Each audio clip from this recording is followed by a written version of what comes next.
तो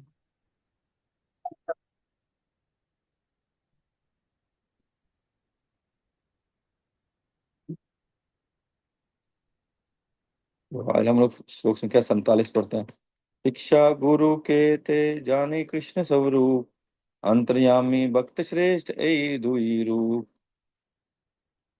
अभी शिक्षा गुरु के बारे में श्रीपाद कृष्णदास कविराज जी चर्चा कर रहे हैं। कोई पढ़ेंगे क्या? हरे कृष्णा प्रभु जी। अनुवाद तात्पर्य श्रील प्रभुपाद की बात। श्रील प्रभुपाद की जय। मनुष्य को शिक्षा गुरु को कृष्ण का स्वरूप समझना चाहिए। भगवान कृष्ण स्वयं को परमात्मा रूप में तथा भगवान के सर्वश्रेष्ठ के रूप में प्रकट करते हैं। तात्पर्य बड़े बड़े भाई। हाँ, एक पैरा पढ़ लीजिए, कम से कम 2 ही पैरा अगर आपने। हाँ, तात्पर्य 3 है।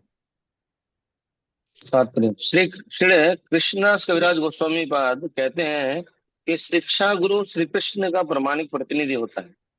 श्री कृष्ण स्वयं हम सबको भीतर एवं बाहर से गुरु रूप में शिक्षा देते रहते हैं।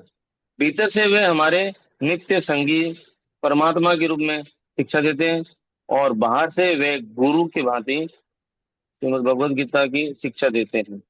शिक्षा गुरु दो प्रकार के होते हैं। एक वह जो मुक्त अवस्था में भक्ति का भक्ति के ध्यान में पुण्यतः निमग्न रहते हैं और दूसरा वह जो समुचित शिक्षाओं द्वारा शिष्य की आध्यात्मिक चेतना को जागृत करता है। इस प्रकार भक्ति विज्ञान के उपदेशों को वस्तुपरक तथा आत्मपरक के रूप में विभाजित किया जाता है। कृष्ण से मिलाने के लिए अधिकृत होने के कारण आचार्य वास्तव में शिष्य के आध्यात्मिक ज्ञान को समृद्ध बनाता है और इस प्रकार उसे भक्ति कार्यों के प्रति जागरूक करता है। हरे कृष्ण प्रभु।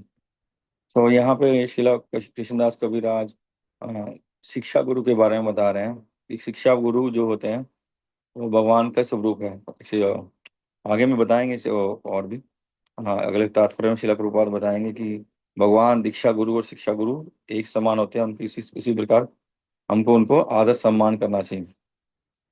तो यहाँ शिला प्रभुपाद ने अपने तात्पर्य में बताते हैं शिक्षा गुरु कृष्ण का प्रमाणिक प्रतिनिधित्व करते हैं। और लेकिन यहाँ क्या हुआ, 2 प्रकार के शिक्षा गुरु के बारे में बताया गया। 2 प्रकार के शिक्षा गुरु नित्य मुक्त अवस्था में हैं। जैसे हमारे शिला प्रभुपाद हमारे परम शिक्षा गुरु हैं। वो हमारे परम शिक्षा गुरु हैं और हमारी जितनी भी टीचिंग्स हैं, शिला प्रभुपाद ने अपने पूर्ववर्ती आचार्यों के जो उनका मनोभाव था या उनके शास्त्रों का जो सार था, उसका मर्म था, उसको लेके हमको आगे शिक्षा प्रदान की। और शिला प्रभुपाद ये बोलते भी हैं कि हम जब शिला प्रभुपाद की इंस्ट्रक्शंस को फॉलो करेंगे तो इन्हीं इंस्ट्रक्शंस को फॉलो करने से हम लोग आराम से, कोई भी व्यक्ति पूर्ण रूप से जो इसको फॉलो करेगा वो आराम से भगवत धाम जा सकेगा। लेकिन यहाँ शिक्षा गुरु कृष्ण का प्रमाणिक प्रतिनिधि है, ये बात हुई। इसके बारे में हम लोग कल चर्चा किए थे कि जो गुरु है उनकी क्या उनमें लक्षण होने चाहिए। कि वो एक तो वो शास्त्रों के बारे में उनकी जानकारी होनी चाहिए, उनके सार के बारे में जानते हों और वो सार के बताने के योग्य हों, अपने शिष्यों को सार भी बता सकें और अपने जीवन में उसको पालन भी करते हों। ऐसा नहीं है कि हम लोग केवल बोलते हैं, क्योंकि बोलने की कला बहुत से लोगों में हो सकती है। जैसे मैं भी थोड़ा बहुत ठीक ही बोल देता हूँ, लेकिन अंदर में पालन नहीं कर पाते हैं। लेकिन जो भक्त उसको बोलते भी हैं, पढ़ते भी हैं, उसको आत्मसात करते हैं, उसको पालन करते हैं, उसको शिक्षा भी देते हैं, उसको आगे प्रचार भी करते हैं, वैसे शिक्षा गुरु की बात कर रहे हैं कि पूर्ण रूप से एक निष्ठ होकर कृष्ण भावना भावित हो रखे हैं और कृष्ण भावना में वो दूसरों को प्रचार कर रहे हैं। तो वैसे वो शिक्षा गुरु हैं। एक मुक्त अवस्था है जो परम सिद्ध है, एक वो हैं जो अभी प्रचार कार्य में लगे हैं और वो अपने जीवन में उसको पालन भी कर रहे हैं। ये सबसे बड़ी बात ये है कि अपने जीवन में उसको पूर्ण रूप से पालन कर रहे हैं। केवल सिर्फ बोले गए बोलते ना क्या, कथनी और करनी एक जैसी होनी चाहिए। सिर्फ कथनी नहीं हो और करनी भी हो, कर्म में भी हो। तो ऐसे जो हमको शिक्षा प्रदान करते हैं हमारे वरिष्ठ वैष्णवगण, तो वो हमारे शिक्षा गुरु हैं। तो वो हमारे शिक्षा गुरु हैं, तो ऐसे एक शिक्षा गुरु को भी हमको सम्मान देना चाहिए, उनको असम्मानित नहीं करना चाहिए। कृष्ण से मिलने के अतिरिक्त होने के कारण आचार्य वास्तव में शिष्य शिष्य के आध्यात्मिक ज्ञान को समृद्ध बनाते हैं, वो हमारे को आध्यात्मिक ज्ञान देते हैं। देखिए, इस्कॉन बहुत बड़ी संस्था हो गई है, बहुत बड़ी संस्था हो गई है, और हमारे गुरु वृंद हैं वो बहुत व्यस्त हैं। हमारे गुरु वृंद का केवल केवल देखिए, हमारा एक तो बहुत सारी संस्थाएं हैं जो भक्ति का प्रचार भी करती हैं, उनका केवल एक एक केंद्र है, एक केंद्र है, और एक जगह में एक प्रचार करते हैं। लेकिन हमारे शिला प्रभुपाद ने हमारी संस्था को इंटरनेशनल बनाया, international society for Krishna consciousness, अंतरराष्ट्रीय। तो अंतरराष्ट्रीय तो 800-900 करोड़ पूरी पृथ्वी में अ, मनुष्य हैं। तो हमारे गुरुवृंद उन सबको प्रेरित करने के लिए पूरी पृथ्वी में भ्रमण करते रहते हैं, भ्रमण करते रहते हैं, ताकि इन भ्रमित जीवों का उद्धार हो सके, क्योंकि वो बहुत व्यस्त हैं। इसलिए वो अपने अनुगत्य में अपने जो शिष्य हैं उनको भी प्रेरणा देते हैं, उनको आशीर्वाद देके उनको भी शिक्षा देने का, आगे प्रचार करने का निर्देश देते हैं, निर्देश देते हैं। इसलिए हम अपने दीक्षा गुरु से हर समय शिक्षा तो ले नहीं सकते, क्योंकि हमारी संस्था भी छोटी तो है नहीं, और हमारा जो टारगेट है वो भी छोटा नहीं है, हमारा जो लक्ष्य है वो छोटा नहीं है।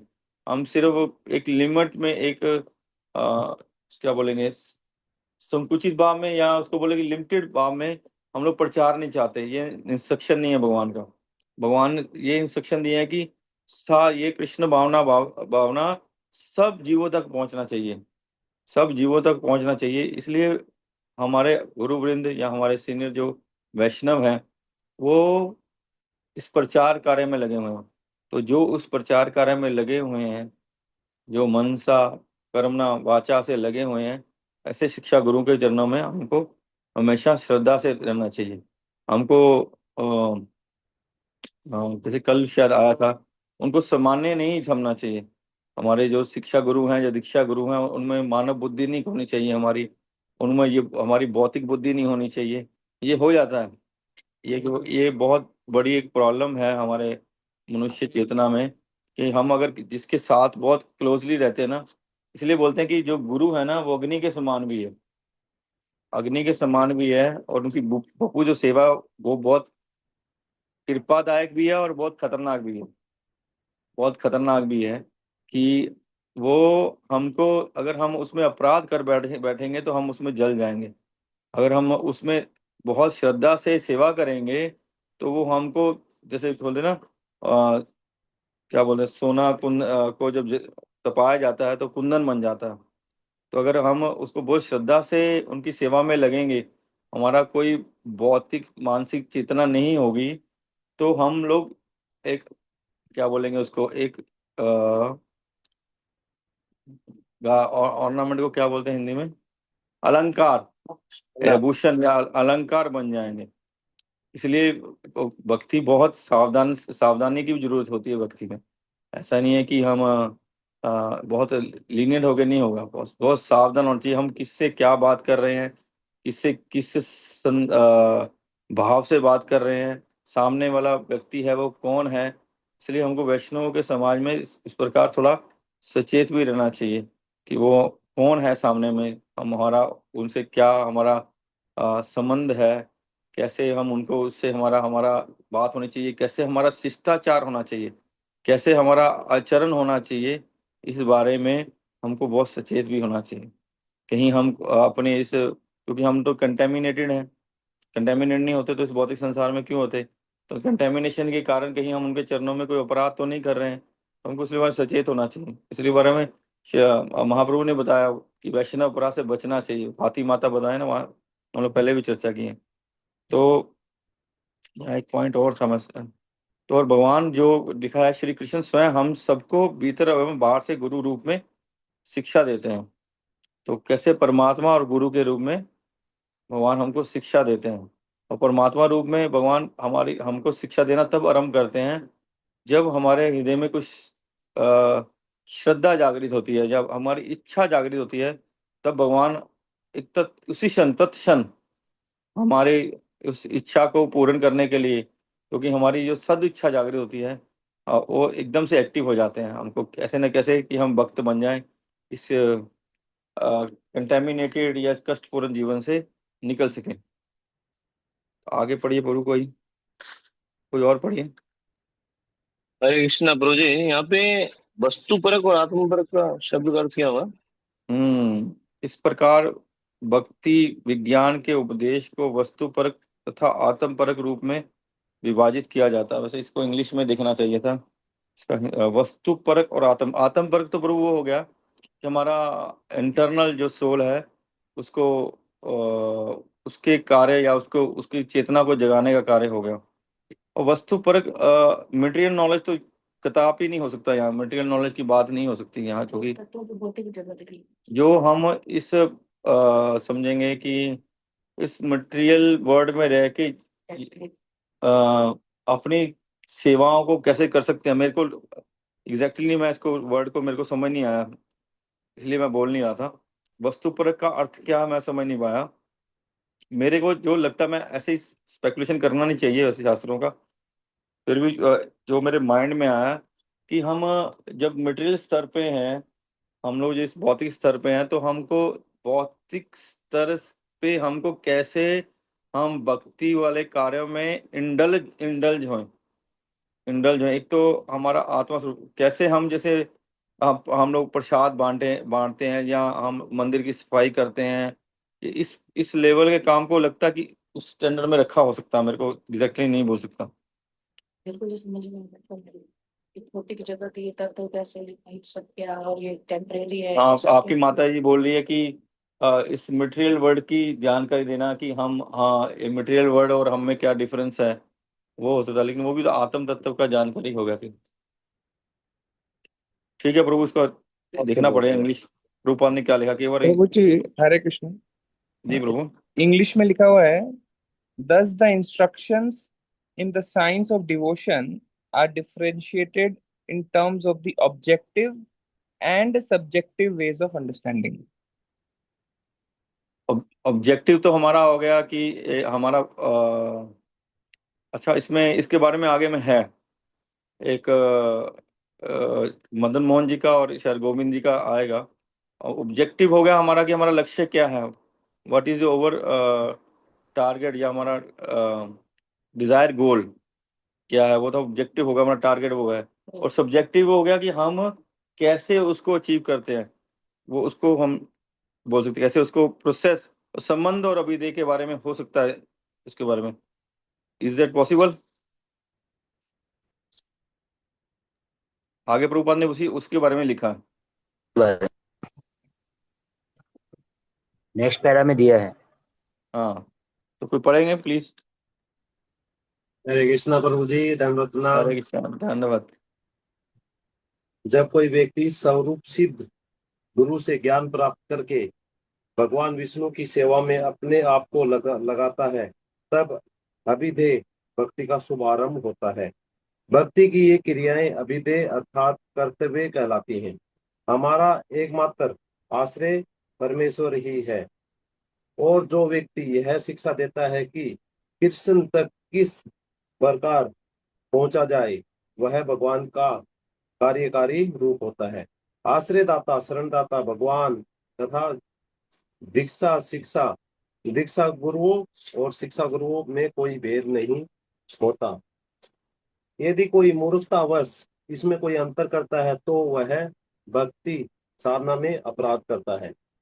श्री सनातन गोस्वामी आदर्श गुरु है, क्योंकि वे व्यक्ति को मदन मोहन के चरणों की शरण प्रदान करते हैं। भले ही कोई पूर्ण पुरुषोत्तम भगवान से अपना संबंध भूल जाने के कारण वृंदावन क्षेत्र की यात्रा न कर सके, किंतु सनातन गोस्वामी की कृपा से उसे वृंदावन में रहकर समस्त आध्यात्मिक लाभ प्राप्त करने का अच्छा अवसर मिल सकता है। श्री गोविंद देव जी अर्जुन को भगवत गीता की शिक्षा देकर शिक्षा गुरु जैसा कार्य करते हैं। वे आदि उपदेशक हैं, क्योंकि वे हमें उपदेश देते हैं और अपनी सेवा करने का अवसर प्रदान करते हैं। दीक्षा गुरु श्री मदन मोहन विग्रह का साकार स्वरूप होता है, जबकि शिक्षा गुरु श्री गोविंद देव विग्रह का साकार प्रतिनिधि होता है। इन दोनों अर्चावीरों की पूजा वृंदावन में की जाती है। श्री गोपीनाथ आध्यात्मिक साक्षात्कार के लिए चरम आकर्षण है। हरे कृष्ण। हरे कृष्ण।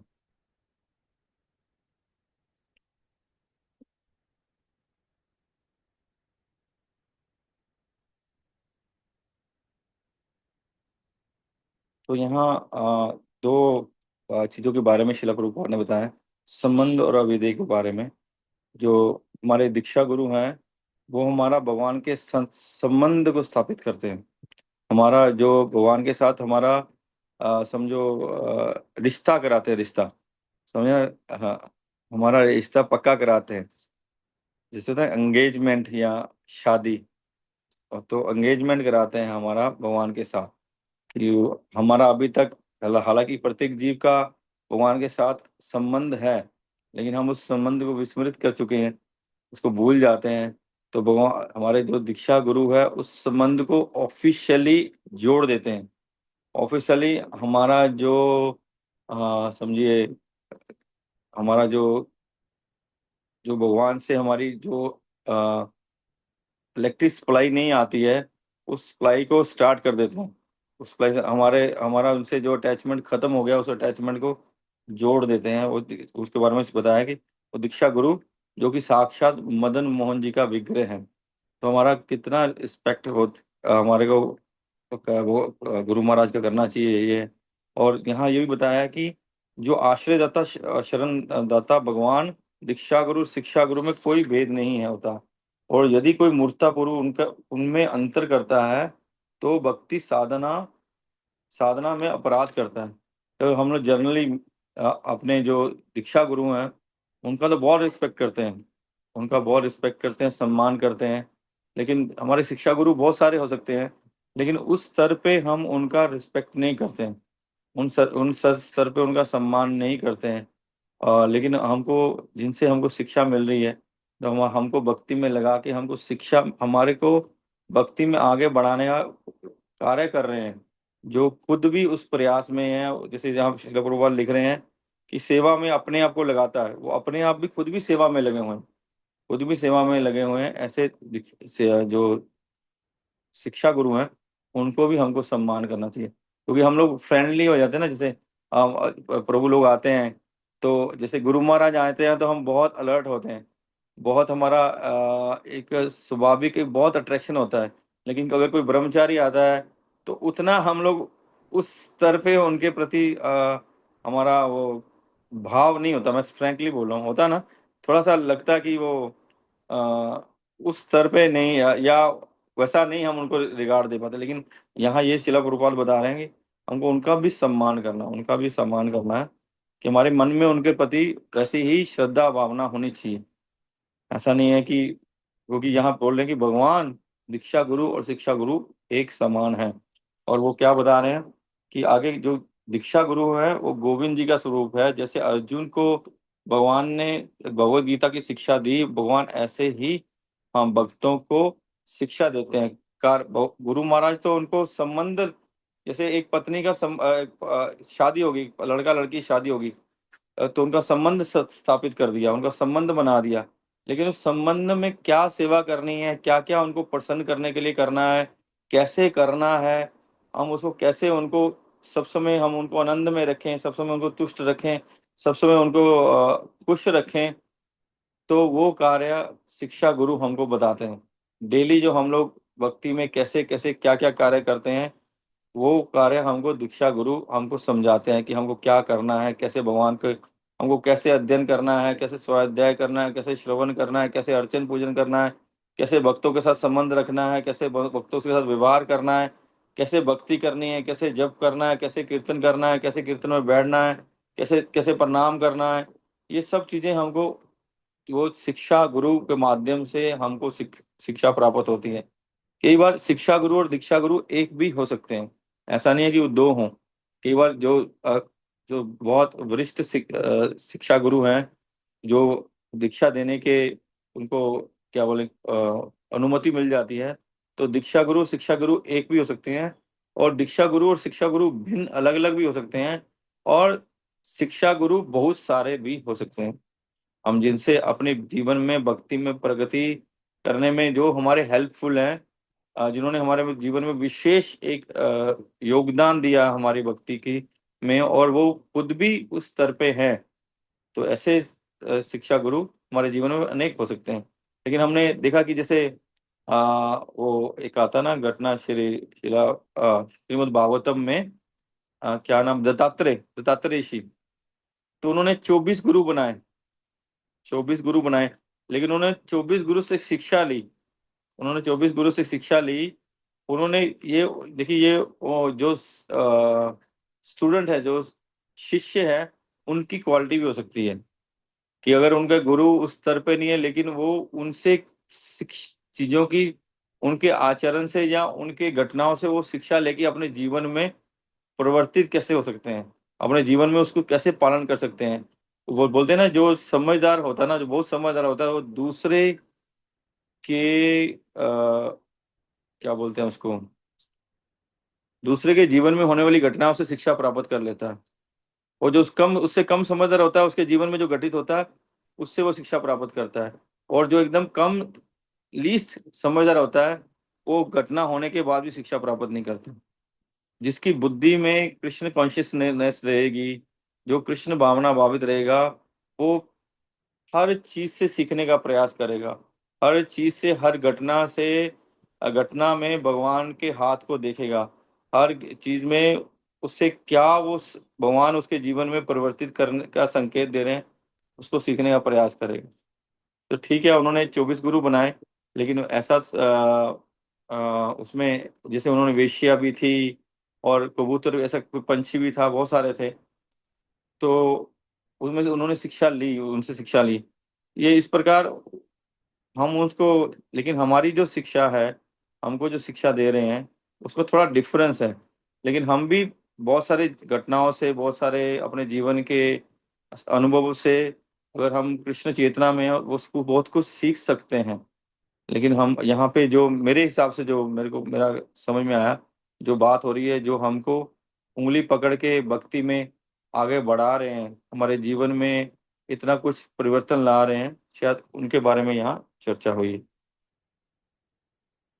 आगे पढ़ें क्या? श्लोक संख्या 48। न एव उपयन्ति उपचितं कवयस्तवेष ब्रह्मा ब्रह्मायुषापि कृतमृद मुद समरन्त यो अंतर्बहिस्तनु कृतां शुभ विदुनवन् आचार्य चेत्य वपुषा स्वगतिं विनियक्ति।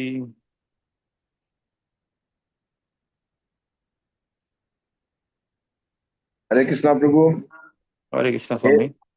हे प्रभु, दिव्य कविगण एवं आध्यात्मिक विज्ञान में दक्ष व्यक्ति ब्रह्मा के समान दीर्घायु प्राप्त करके भी आपके प्रति अपनी कृतज्ञता को पूरी तरह व्यक्त नहीं कर सके, क्योंकि आप दो रूपों में, बाहर से आचार्य के रूप में और भीतर से परमात्मा के रूप में देहधारी जीव को अपने पास आने का निर्देश देकर मुक्ति प्रदान करने के लिए प्रकट होते हैं।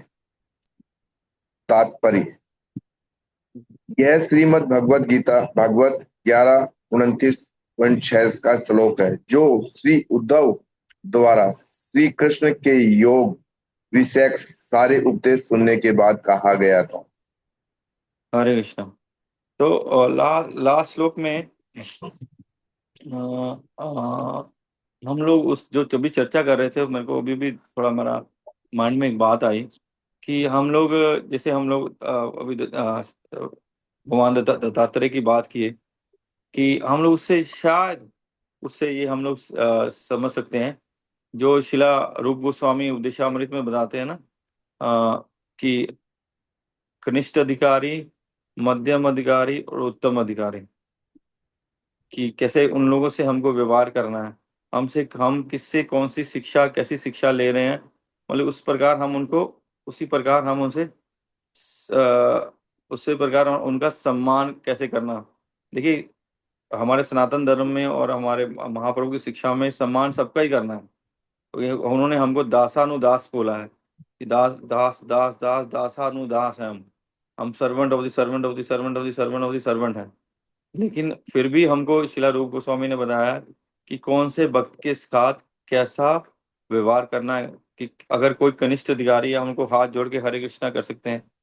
अगर कोई मध्यम अधिकारी है, हम उनको प्रणाम कर सकते हैं उनको उनको और अगर वो उत्तम अधिकारी है तो हमको उनको देखते ही दंडवत मारना चाहिए और उनकी सेवा में लगना चाहिए। तो इसी प्रकार हमारे जीवन में जो शिक्षा दे रहे हैं, हम उनके उनको उसी के उनके स्तर के हिसाब से भी उनके साथ व्यवहार कर सकते हैं। हमारी जान बरो, इज दैट राइट और रॉन्ग?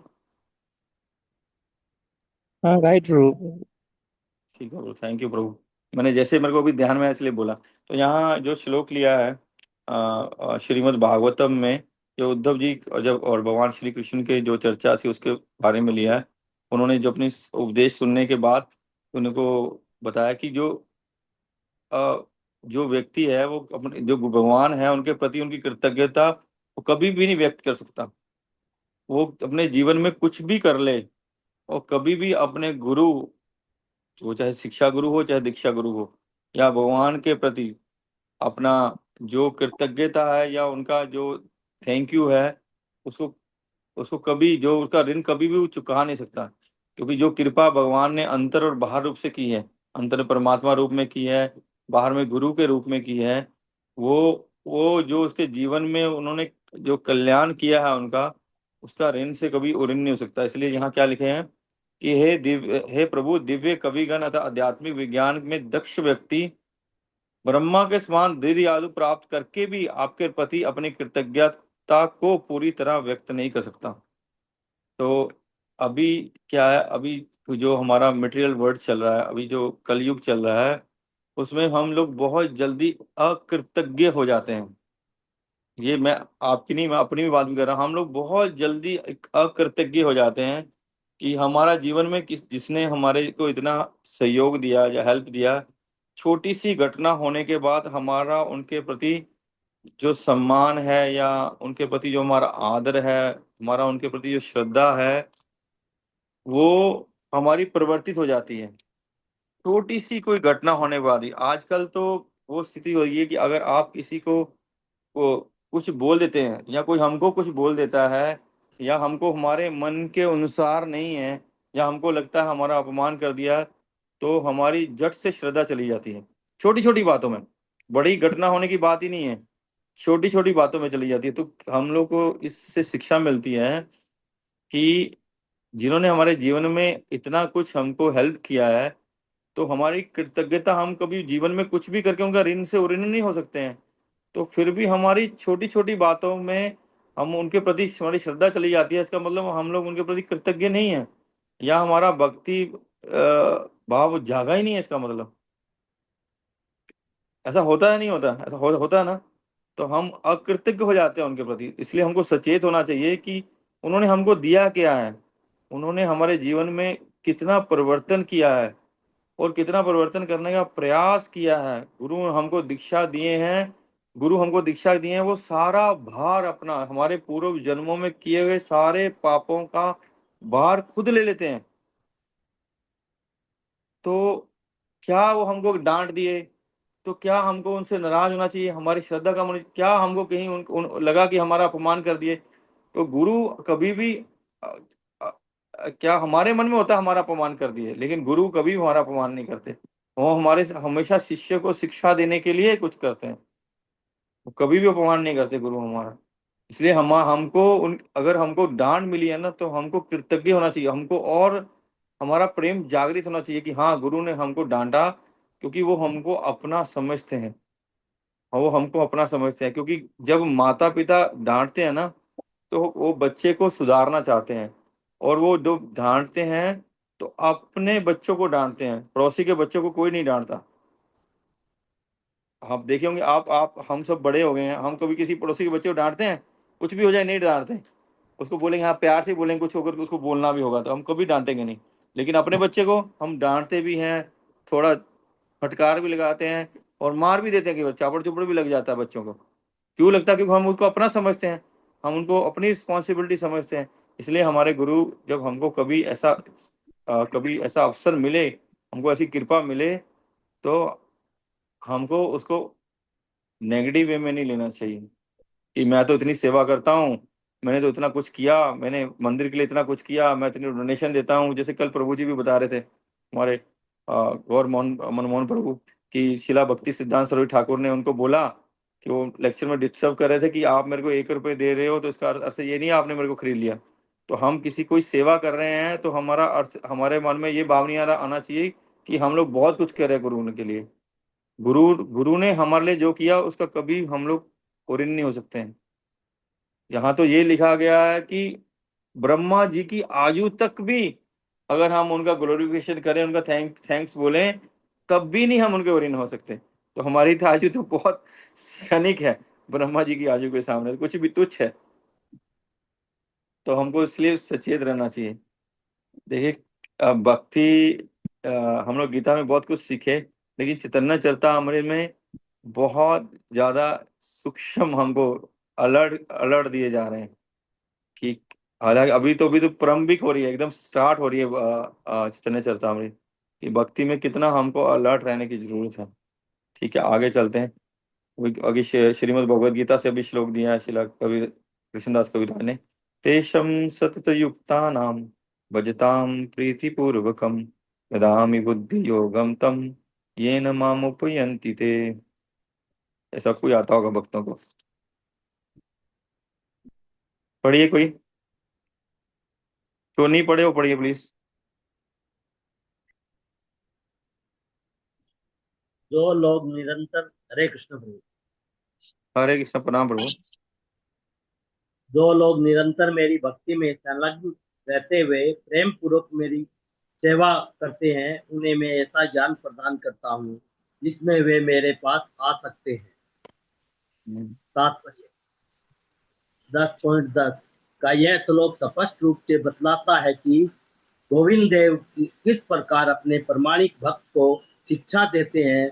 भगवान यह घोषित करते हैं कि जो उनकी दिव्य प्रेममयी सेवा में निरंतर लगे रहते हैं, उन्हें मैं वास्तविक ज्ञान का प्रकाश देकर अपने प्रति अनुरक्ति प्रदान करते हैं।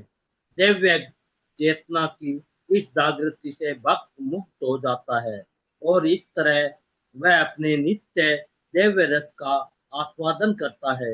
ऐसी जागृति केवल उन्हें प्रदान की जाती है जो भक्ति द्वारा भगवान की दिव्य प्रकृति के बारे में आसक्त रहते हैं। वे जानते हैं कि परम सत्य जो पूर्ण आध्यात्मिक एवं सर्वशक्तिमान पुरुष है, आदित्य है और उनकी इंद्रियां पूर्णतया दिव्य है। वे समस्त सृष्टि के उद्गम है। ऐसे शुद्ध भक्त सदैव कर्षण के ज्ञान में तथा कर्षण भावना में निमग्न रहकर विचारों एवं अनुभूतियों का आदान प्रदान उसी तरह करते हैं जिस तरह बड़े बड़े वैज्ञानिक परिषदों में अपनी खोज के परिणामों एवं अपने दृष्टिकोणों एवं विचार विमर्श करते हैं। कर्षण के विषय में इस प्रकार के विचार विनिमयों से भगवान को प्रसन्नता होती है। अतः वे ऐसे भक्तों को समस्त ज्ञान प्रदान करने का अनुग्रह करते हैं। हरे कृष्ण। हरे कृष्ण। ये श्रीमद् भगवद गीता की चतुश्लोकी है, 8, 9, 10, 11 नंबर। प्रभुपाद ने इस छोटे से परपट में पूरी चतुश्लोकी बता दी है। इस छोटे से परपट में प्रभुपाद ने पूरी चतुश्लोकी का पूरा सार दे दिया है। ये है हमारे परम गुरुदेव कि उन्होंने इसमें श्लोक एक दिया है शिला कृष्णदास कविराज ने, लेकिन शिला प्रभुपाद ने उसमें चारों श्लोकों को बता दिया। पूरी गीता का, यहाँ चतुश्लोकी गीता का पूरा सार दे दिया शिला प्रभुपाद ने यहाँ पे। तो यहाँ तो इस श्लोक में तो जो लिखा है, सततम युक्त तेषम सतत युक्ता नाम भजताम प्रीतिपूर्वकम ददामी बुद्धि योगम तम येन मामुपयन्ति। जैसे भगवान, हम लोग भगवद गीता में पढ़े हैं कि जो सब समय किसमें युक्त रहते हैं, किसमें इंडल्ज रहते हैं, भगवान को प्रीतिपूर्व प्रेम पूर्वक भजने में रहते हैं। भगवान बोलते हैं मैं उनको स्पेशल इंटेलिजेंस देता हूँ। ये हमारी भौतिक इंटेलिजेंस नहीं, जिससे हम छल कपट, ये चोरी चकारी, दूसरों को ठगना, दूसरों को बेवकूफ बनाना, ये सब करते हैं। ये ऐसे वो बुद्धि की बात नहीं कर रहे, दिव्य बुद्धि की बात कर रहे हैं। दिव्य बुद्धि की बात कर रहे हैं कि मैं वैसी बुद्धि देता हूँ जिससे वो मेरे पास आ सकता है। जो भगवान को प्रेम पूर्वक बचता है उसको भगवान दिव्य बुद्धि प्रदान करते हैं। तो कहा यहाँ पिछला प्रभुपाद क्या बताए, पहले तो बताया कि जो प्रथम श्लोक है भगवान उसका चतुश्लोकी क्या है, मेरे माइंड में नहीं आ रहा। अहम सर्वस्य प्रभु। हाँ, अहम सर्वस्य प्रभवा मत्ता सर्व प्रवर्तते इति मत्ता भजन्ते माम बुद्धा भाव समन्वितम। तो भगवान जो यहाँ पे प्रभुपाद ने परपट में दिया है ये कि जो भगवान को वह जानते हैं कि परम सत्य जो पूर्ण आध्यात्मिक और सर्वशक्तिमान पुरुष है, कि जो सर्वशक्तिमान है, पूर्ण आध्यात्मिक है, वो मटेरियल नहीं है। कभी भी मानवीय बुद्धि नहीं करना चाहिए। भगवान भी गीता में बताते हैं कि जो मूर्ख है वो मेरे को सामान्य मनुष्य जानते हैं। वो हमेशा सत्य चित्त आनंद रूप में ही रहते हैं। वो यहाँ धरा में रहे, जहाँ भी प्रकृति में सत्य चित्त रूप में ही रहते हैं और द्वितीय हैं। उनका कोई भी मत्ता परतरम न अन्यत, कोई सेकंड नहीं है, वो उनके बराबर नहीं है, कोई उनसे ऊपर नहीं है। और वो उनकी इंद्रियां पूर्णतः दिव्य हैं, और हमारी भौतिक इंद्रियों की तरह नहीं है। उनकी इंद्रियां पूरी दिव्य हैं और समस्त सृष्टि के अधिगम है। वो सारी सृष्टि के कण कण भी सबके वो आदि कारण हैं, बताया उन्होंने। उन्होंने बताया कि जो ऐसे उन्होंने वैज्ञानिकों साइंटिस्ट का एग्जांपल दिया कि वो खोज करते हैं, आपस में डिस्कस करते हैं उसको क्या हो रहा है, क्या रोज इम्प्रूव हो रहा है। ऐसे ही भक्त जो आपस में डिस्कस करते हैं, मत चित्ता मतगत प्राणा बोधयंतम परस्पतम तथा यंत माम दिव्यम तुषंति च रमंति च। भगवान यहाँ शिला प्रभुपाद बोलते हैं ऐसे जो डिस्कस करते हैं भगवान की दिव्य कार्यकलाप को, भगवान के दिव्य स्वरूप को, भगवान की दिव्य लीलाओं को, भगवान के भक्तों को, भगवान के जो भी जुड़े हुए हैं, जो उनको डिस्कस करते हैं, मत चित्ता मतगत प्राणा। मैं एक लेक्चर सुन रहा था, पता नहीं शायद परम पूज्य भक्ति आश्रम महाराज या शायद पूजनीय श्री सर्वभौम प्रभु, शायद सर्वभौम प्रभु, शायद दोनों में से कोई बोल रहे थे। बोले मत चित्ता मतलब मत चित्ता मतलब जैसे हनुमान जी हैं, हनुमान जी मत चित्ता मतलब उनके चित्त में उन्होंने अपना चित्त हृदय को फाड़ के दिखाया, वहां श्री रामचंद्र और सीता जी बैठे हैं। मत चित्त ऐसा चित्त मतलब सब समय कृष्ण भावना भावित। यहाँ भी शिला प्रभु लगे सब समय कृष्ण भावना भावित है कि उनका जो भी भक्त ऐसे भक्त को देते जो सब समय उनके प्रत्येक कार्य कृष्ण भावना के लिए होते हैं, प्रत्येक कार्य कृष्ण की प्रचार के लिए होते हैं, प्रत्येक कार्य कृष्ण भावना अमृत के एक्सपेंशन के लिए होते हैं, प्रत्येक कार्य उनका भक्ति में प्रगति के लिए होते हैं। ऐसे भक्तों वो इसके अलावा कुछ सोचते ही नहीं है, नो सेकंड थॉट। तो वो एग्जाम्पल देते हैं जैसे हनुमान जी हैं, हनुमान जी को बोले कि तुम्हारे हृदय में वहां है, उन्होंने फाड़ के दिखा तो मत चित्ता, और बोले मतगत प्राणा। बोले मतगत प्राणा का अर्थ कैसे हुआ, जो दशरथ महाराज हैं कि राम जी से दूर हुए तो प्राण पंखी उड़ गए उनके, ऐसा प्रेम। मत चित्ता मतगत प्राणा बोधयंतम परस्परम। तो सब समय अपना जो भी अनुभूति है वो भक्तों से चर्चा करते हैं, उसको छुपा कर नहीं रखते, भक्तों से चर्चा। बोले हमारे जीवन में शिला रूप गोस्वामी बताते हैं हमारे जीवन में कोई ऐसे भक्त होने चाहिए, एक या दो, जिससे हम अपने अंदर की हृदय की बात कर सकें। श्लोक आता ना शायद फोर्थ श्लोक, मुंगते बुंचते चेव षड विधि क्या था वो श्लोक, क्या हुआ मेरे माइंड को आज। फोर्थ नंबर श्लोक है ना उपदेशामृत का। ददाति प्रतिगृह्णाति ऐसा में अनुकंपार्थ है। ना ना ना, वो नहीं बोलना मैं। प्रतिगृह्णाति ददाति प्रतिगृह्णाति गुह्यत गुहित गुहितम घाति पृच्छति, कि हमको भक्तों के साथ मिलना जुलना चाहिए, जितना ज्यादा हो भक्तों से मिलना। और गुह्यम अखाति पृच्छति, कि हम उनको अपने डीप उनसे पूछें कि अपनी भक्ति को कैसे प्रगति करनी है। हमारे हृदय में जो भाव जागृत हो रहे हैं या भाव आ रहे हैं उनके उसे डिस्कस करेंगे, मेरे मन में ऐसा आ रहा है ऐसा आ रहा है। ऐसे हमारे जीवन में कुछ भक्त होने चाहिए एक दो, जिससे हम भगवान की डीप नॉलेज को या भगवान की दीप लीलाओं को चर्चा कर सकें। बोधयंतम परस्परम। जब हम लोग कथा सुनते हैं या हम लोग क्लासेस करते हैं, हम लोग उसके बाद उस पर चर्चा नहीं करते हैं। बोधयंतम परस्पर नहीं होता है, उसको डिस्कस नहीं करते हैं। जैसे हमारे अभी जैसे ऑनलाइन क्लासेस होती हैं, तो हमको घर में डिस्कस करना चाहिए। जैसे प्रभु जी लोग हैं हम लोग, तो माता जी लोग से डिस्कस करना चाहिए कि ऐसा बात हुआ, ऐसा बात हुआ, प्रभु जी ये बोले थे, सर्वभौम प्रभु ये बोले, महाराज ये बोले, ये बोले, ये बोले। वो डिस्कस करने से बोधयंतम पर, हाँ, तो हम उसको कर सकते हैं। या हमारा कोई सीनियर वैष्णव है जिससे हमको विश्वास है, उससे हम अपने डीप दिल की बातें कर सकते हैं, क्योंकि हमारे मन में मैं अपनी बात कर रहा हूँ कि हमारा मन तो भी शुद्ध नहीं हुआ, अच्छे बुरे विचार सब आते हैं। तो हमको उनसे पूछना चाहिए ऐसा क्यों हो रहा है, और इसका संशोधन कैसे करें, उसका उपचार क्या है, उसको कैसे हम लोग सी करें। तो वो प्रभुपाद ये भी लिखे, मत चित्ता मत गत प्राणा बोध यंतम परस्परम कथा माम नित्यम। बोले वह सब समय मेरी कथा बोलते हैं, मेरी कथा सुनने में उनका रुचि रहती है। बोध यंतम परस्परम कथा ईमान नित्यम तुषंति च रमंती। बोले इसमें ही आनंद लेते हैं, इसमें ही सेटिस्फाइड होते हैं। फिर भगवान क्या करते हैं, भगवान करते करते हैं उससे, भगवान कहते हैं येषम अहम अनुकंपार्थम ज्ञान ज्ञान दीपेन भास्वतम। ज्ञान दीपक द्वारा अज्ञान जमा तम नाशामी भाव आतम भावस्तु ज्ञान दीपक भास्वत। कि बोलते हैं मैं भगवान कृपा करके हमारे अंदर में जितनी कंटेमिनेशन है, जितना हमारा हमारा मैं और ममत्व है भौतिक संसार से, हमारी जितनी भौतिक आसक्ति है, भगवान उसको मिटा देते हैं। भगवान ये करते हैं।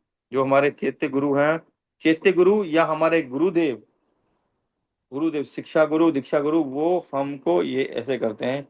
तो वो हमारा ये ऐसे कल्याण करते हैं। चतुश्लोकी पूरी शिला प्रभुपाद ने दी यहाँ की, हमको कैसे भजन करना है, कैसे भगवान का सम्मान करना है, हमारा भगवान क्या है उसके बारे में हमको जानकारी होनी चाहिए।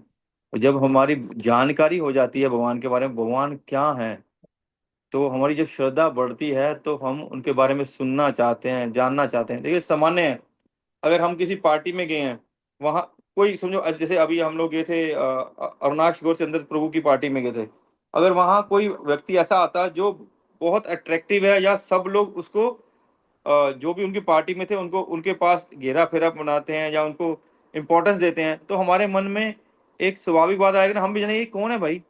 हम किसी से पूछेंगे ना, आपस में हम खड़े हैं चार व्यक्ति, बोले ये कौन है, इतना इसको रिस्पेक्ट मिल रही है, अगर ये कर लिए, स्वाभाविक हमारी जानकारी लेने की इच्छा होती है कि वो कौन है। अगर वो जो कि उस जगह का सेंटर ऑफ अट्रैक्शन बन गए हैं जो वो कौन है, हम स्वाभाविक जानना चाहते हैं। इसी प्रकार जो सारी सृष्टि के सेंटर ऑफ अट्रैक्शन है वो कृष्ण है। अगर हम ये समझ जाएंगे तो हम उनके बारे में जानकारी लेंगे, और जितनी हम उनके बारे में जानकारी लेंगे, हमारी उतनी उनके प्रति श्रद्धा भाव बढ़ेगा, उतना हमारा उनके प्रति श्रद्धा भाव बढ़ेगा। क्योंकि मटेरियल वर्ल्ड में तो ऐसा हो सकता है कि वो सिर्फ दिखावे के सेंटर ऑफ अट्रैक्शन है, लेकिन भगवान तो साक्षात कृष्ण है, सर्वाकर्षक है। हम जैसे उनके प्रति जानकारी लेने का प्रयास करेंगे या जानकारी लेंगे, उतना ही हमारा हृदय शुद्ध होता रहेगा, और उतना ही हम उनके प्रति आकर्षित होते रहेंगे। वो हमारा बढ़ता रहेगा, निरंतर बढ़ता रहेगा। तो इसी प्रकार प्रभु शिला प्रभु ने यहाँ बताया कि भगवान हम पे कृपा करके हमारे हृदय को, हमारे को बुद्धि देते हैं, हमारे हृदय के सारे कलमश मिटा देते हैं। और इसी प्रकार भगवान हमारे गुरु हैं, वो चैत्य गुरु हैं, साक्षात गुरु के रूप में आते हैं, शिक्षा गुरु के रूप में आते हैं। समय कितना हुआ प्रभु? वाह मनोज, एक और श्लोक कर लेना है। ये यथा ब्राह्मणे भगवान स्वयं उपदीक्ष्ये अनुभावितावान। बस। यथा ब्राह्मणे भगवान स्वयं उपदीक्ष्ये अनुभावितवान। पढ़िए कोई प्लीज।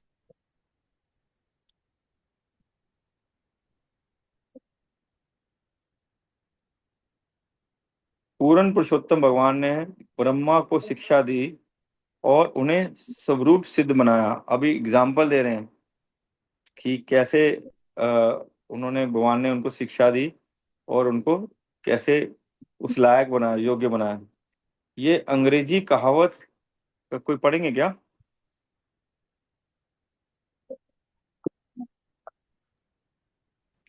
कृष्ण गुरु जी। हरे कृष्ण। यह अंग्रेजी कहावत है कि भगवान उनकी सहायता करते हैं जो अपनी सहायता स्वयं करते हैं, दिव्य क्षेत्र में भी लागू होती है। प्रमाणिक शास्त्रों में ऐसे अनेक उदाहरण भरे पड़े हैं जिनमें भगवान भीतर से गुरु के रूप में कार्य करते हैं। उन्होंने ही इस विराट सृष्टि के प्रथम जीव ब्रह्मा को गुरु के रूप में शिक्षा दी थी। जब ब्रह्मा जी सबसे पहले उत्पन्न हुए तो वे विराट सृष्टि का निर्माण करने में अपनी सर्जनात्मक शक्ति का उपयोग नहीं कर सके।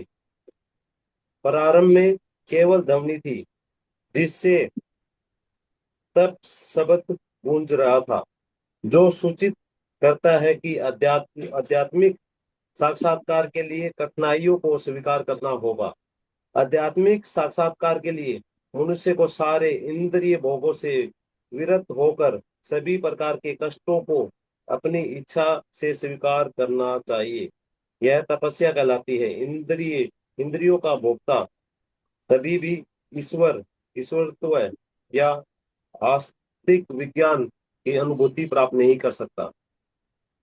इस तरह जब वर्मा जी श्री कृष्ण के द्वारा तप शब्द ध्वनि से दीक्षित कर दिए गए तो वे तप में लग गए और विष्णु की कृपा से आध्यात्मिक साक्षात्कार के द्वारा दिव्य जगत श्री वैकुंठ का दर्शन करने में समर्थ हो सके। आधुनिक विज्ञान रेडियो, टेलीविजन तथा कंप्यूटर जैसी भौतिक खोजों के बल पर संपर्क स्थापित कर सकता है, किंतु मनुष्य के मूल पिता ब्रह्मा ने तपस्या द्वारा जिस विज्ञान का आह्वान किया वह इससे भी अधिक सूक्ष्म था। समय आने पर भौतिक विज्ञानी भी यह जान सकेंगे कि हम वैकुंठ लोक के साथ किस प्रकार से संपर्क स्थापित करते हैं। वर्मा जी ने भगवान की शक्तियों के विषय में जिज्ञासा की तो भगवान ने इसका उत्तर निम्नलिखित 6 कथनों के रूप में दिया। यह उपदेश जिन्हें श्रीमद् भागवतम 2.9 31 to 36 में उद्धृत किया जा रहा है, उन्हें भगवान द्वारा परम गुरु के रूप में दिए गए थे। हरे कृष्ण। हरे कृष्ण। तो अभी नेक्स्ट जो 6 श्लोक है ना, और उसमें जो लास्ट के 4 श्लोक हैं वो चतुश्लोकी भागवत है, चतुश्लोकी भागवत आएगी, ठीक है ना उसमें। तो यहाँ पे श्रील कबीरदास कृष्णदास कबीराज क्या बोलते हैं कि कैसे पूर्ण पुरुषोत्तम भगवान ने ब्रह्मा को शिक्षा दी और उन्हें स्वरूप सिद्ध बनाया। तो शिला प्रभुपाद इसके तात्पर्य में क्या लिखते हैं कि दोज गॉड हेल्प दोज क्या बोलते हैं, दो God God help help those who help those help themselves.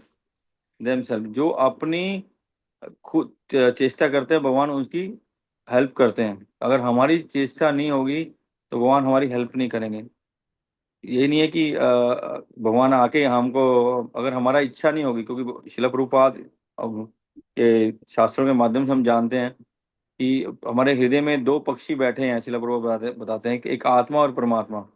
जब तक तो आत्मा भोगों में लगी रहती है तो जो परमात्मा है वो भी अपना क्या बोले उसको, क्या बोलेंगे शब्द को, कि अनअटैच होके बैठे रहते हैं। वो हमारे जीवन में कुछ भी सिर्फ हमारे कर्म फलों के अनुसार हमारे उपदर्शनता अनुमंता उतना ही काम करते हैं। लेकिन जैसे ही आत्मा चाहती है भगवत धाम वापस जाना, भगवान से अपना संबंध स्थापित करना, तो भगवान बहुत एक्टिवली उसके जीवन को क्या बोले निर्देशित करते हैं या कंट्रोल करने लग जाते हैं। पहले भगवान हमारे जीवन को कंट्रोल नहीं करते। जब हम भौतिक स्तर में होते हैं भगवान हमारे जीवन को कंट्रोल नहीं करते हैं। लेकिन जैसे ही भक्त या किसी जीव मनुष्य में ये इच्छा होती है कि वो भक्त बनेगा, भगवत धाम जाना है, भगवत प्रेम प्राप्त करना, भगवत भक्ति करनी है, तो भगवान उसका स्पेशल केयर करते हैं, स्पेशल केयर। लेकिन भगवान भक्त को या जीव को ये इच्छा तो होनी चाहिए, वो इच्छा जागृत होनी चाहिए कि हाँ, मेरे जीवन का मेरे को लक्ष्य मालूम पड़ गया, मेरे जीवन का लक्ष्य भगवत धाम, भगवान को प्राप्त करना, भगवत प्रेम को प्राप्त करना। तो वो इच्छा तो होनी चाहिए।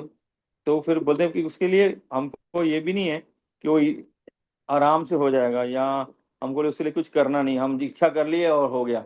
ऐसा नहीं है कि हम इच्छा कर लिए, हम भगवत धाम जाना हो गए।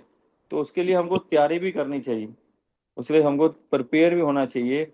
पर प्रेपरेशन के लिए हमको क्या बोलेंगे, प्रस्तुत होना पड़ेगा। तो यहाँ शिला प्रभुपाद क्या लिख रहे हैं कि जब ब्रह्मा जी की ने भगवान ने ब्रह्मा जी को पैदा किया, उनकी रिस्पॉन्सिबिलिटी थी इस भौतिक जगत को, संसार को बनाना, लेकिन वो कुछ कर नहीं पा रहे थे। तो भगवान ने उनको क्या दीक्षा दी है, उनको तप कि तुम जाके तपस्या करो, तपस्या तपस्या करो। जब वो तपस्या किए, ब्रह्मा जी की एक दिन के, शायद एक दिन या एक रात्रि ऐसे ही, उतनी देर तक वो तपस्या किए।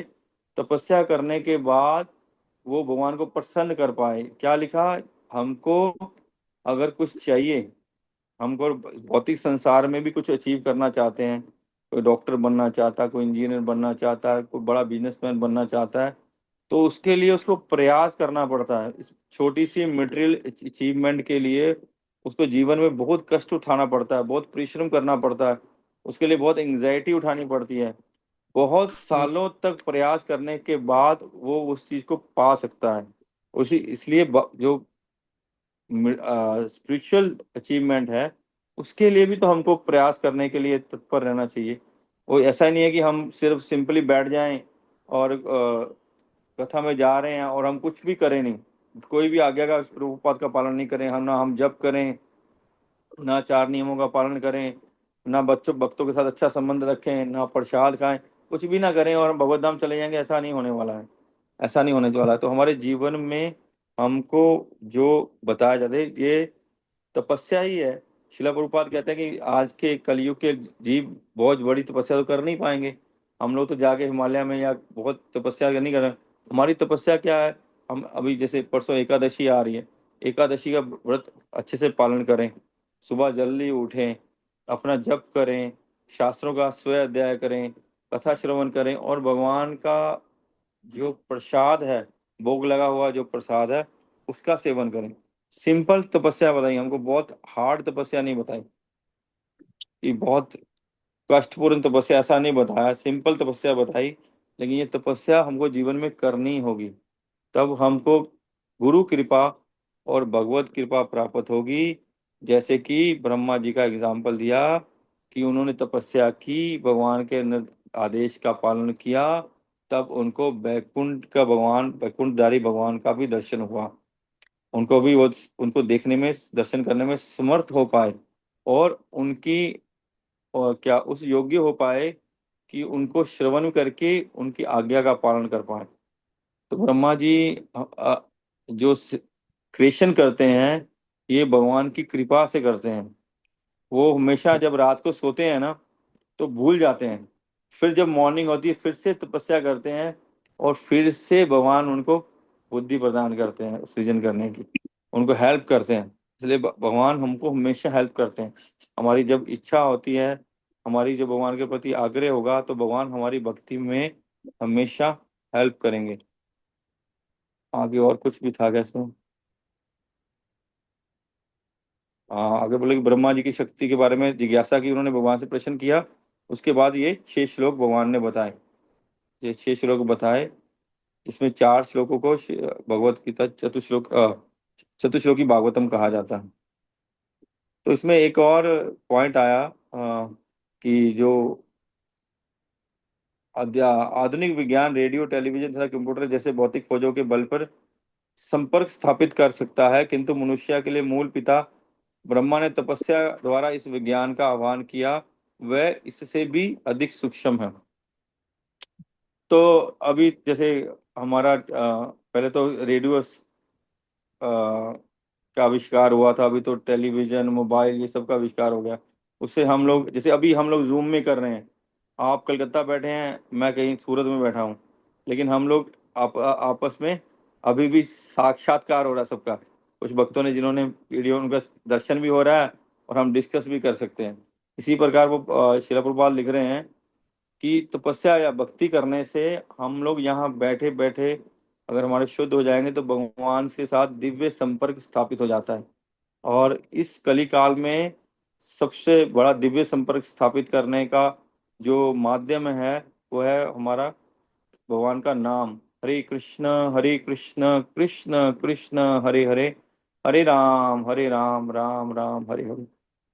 तो हमारा ये सबसे इजीएस्ट और सबसे पावरफुल जो भगवान के साथ संपर्क स्थापित करने का जो साधन है वो है भगवान का नाम। भगवान का बोलते हैं, भगवान का नाम ऐसा है कि भगवान का नाम लेते भगवान साक्षात प्रकट हो जाते हैं। तो यहाँ पे एक लाइन और लिखी है, थोड़ा सा मेरे को उसको थोड़ा संशय है। समय आने पर भौतिक विज्ञानी ये भी जान सकेंगे कि हम बैकुंठ के साथ किस प्रकार संपर्क स्थापित करते करते हैं। तो जो समय आने पर जब ऐसा समय आएगा तो उनको भी हम भगवान के साथ कैसे संपर्क स्थापित करते हैं और भक्त कैसे संपर्क स्थापित करते हैं उनको भी मालूम पड़ेगा कि इसी बात से कि हम जो भक्ति करते हैं क्योंकि वो मानते नहीं ऐसे कोई भगवान है या बोलेंगे कि ऐसा कोई लोग है, उनको वो चीज़ का ज्ञान नहीं होता। और यहाँ से वो इतना दूर तक कैसे संपर्क स्थापित कर सकते हैं वो भी उनको उनके माइंडल स्पेकुलेशन में आता नहीं है। लेकिन भक्तों के संपर्क में आने से वो भी जान सकेंगे कैसे यहाँ बैठे बैठे अनंत दूर जो भगवान अपने गोलोक वृंदावन बैठे हैं, भक्त कैसे उनसे संपर्क स्थापित करते हैं वो भी वो जान पाएंगे। श्रील प्रभुपाद कह रहे हैं। ठीक है प्रभु जी, किसी का कोई कमेंट हो या कुछ और इसको एलेबरेट करना चाहता हो, कुछ बताना चाहता हो तो प्लीज बता सकते हरे कृष्ण प्रभु जी। हैं। यही प्रभु जी, धन्यवाद धन्यवाद प्रभु। प्रभु जी। आज के वो श्रीवास पंडित जी का जो ये है तिरोभाव दिवस था, तो उसका बारे में एक दो लाइन बोल सकते हाँ बोली बोली प्रभु। हैं? श्रीवास पंडित जो उनका आंगन में चैतन्य महाप्रभु, नित्यानंद प्रभु सब कीर्तन करते थे। और उनका 5 भाई थे।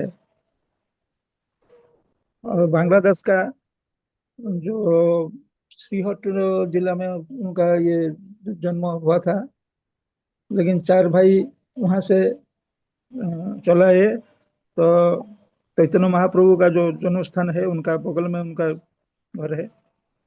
तो उधर ही भक्त लोग जब महाप्रभु गए थे गया से वापस आने के बाद संकीर्तन चालू किए तो उधर ही रहते थे।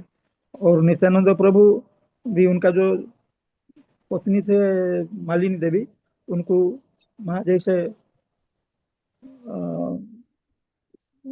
स्नेह भक्ति करते थे। तो जब चैतन्य महाप्रभु पुरी चले गए उस टाइम में श्रीवास पंडित और मायापुर में नवद्वीप छोड़ के और सियट